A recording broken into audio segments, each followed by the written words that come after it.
Bonjour Sylvain. Bonjour. Vous êtes le vice-président du parc naturel régional de Chartreuse. Absolument. Vous pourriez nous le présenter déjà en quelques mots ce parc?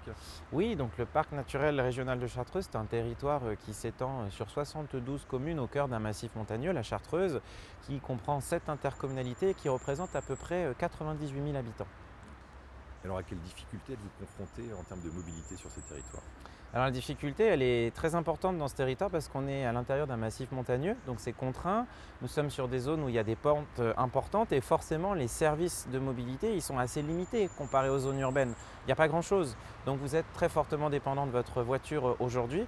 Donc tout notre enjeu, c'est d'essayer de trouver des solutions alternatives, crédibles, qui répondent aux besoins des habitants pour se passer en partie de leur voiture ou pour en tout cas mieux collectiviser les choses, mieux les organiser ensemble. Au lieu que chacun regarde les choses de manière individuelle, l'enjeu c'est de trouver des réponses plus collectives. Alors justement, quelles sont les demandes des habitants du parc? Ils voudraient pouvoir moins utiliser leur voiture tout seul, pour des raisons évidemment logiques, économiques, pour des raisons environnementales.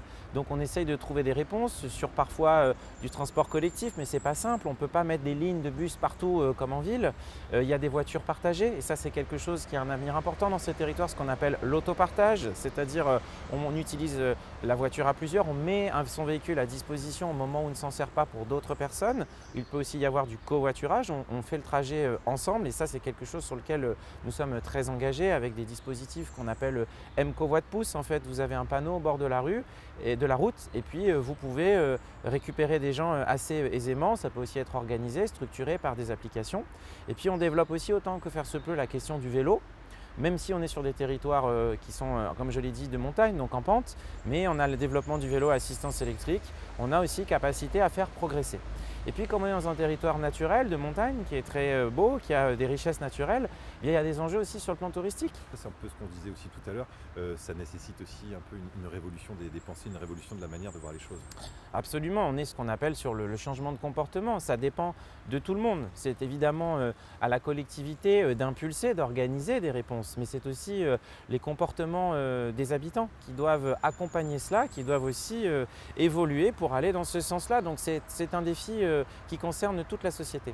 En même temps, on sent qu'il se passe quelque chose en ce moment. Et du coup, pour revenir un peu, c'est un territoire assez touristique également, le parc naturel de Chartreuse. Vous avez des demandes un peu spécifiques justement des professionnels du tourisme? Oui, absolument. On a la chance d'avoir un territoire qui est magnifique, qui a des richesses naturelles et donc forcément, il est attractif.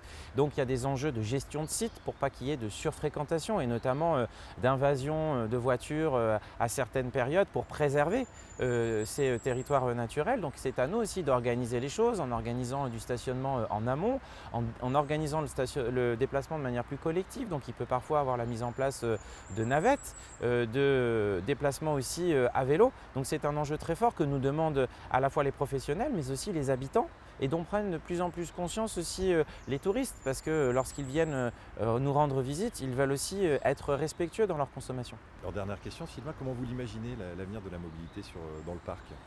Alors elle sera forcément différente. On voit bien les prises de conscience que nous avons aujourd'hui, ce sera une mobilité qui sera beaucoup plus organisée, qui sera moins individuelle et nous sommes en train de l'écrire et de trouver les différentes réponses. Et ce qui est certain, c'est qu'il n'y aura pas une seule réponse, mais il y aura des solutions.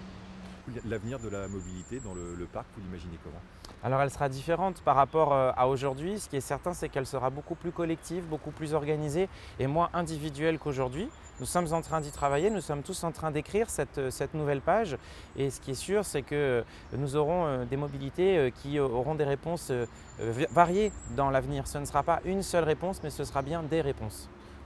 Alors juste comment vous voyez l'avenir de la mobilité dans le parc justement? Alors la mobilité demain, elle évoluera. Ce ne sera pas le même type de mobilité. Les mobilités seront moins individuelles et beaucoup plus collectives. Et c'est précisément ce que nous sommes en train d'organiser et d'écrire pour trouver ces différentes réponses pour demain. Et donc la mobilité ne sera plus individuelle. Demain, la mobilité, elle sera bien collective. Super.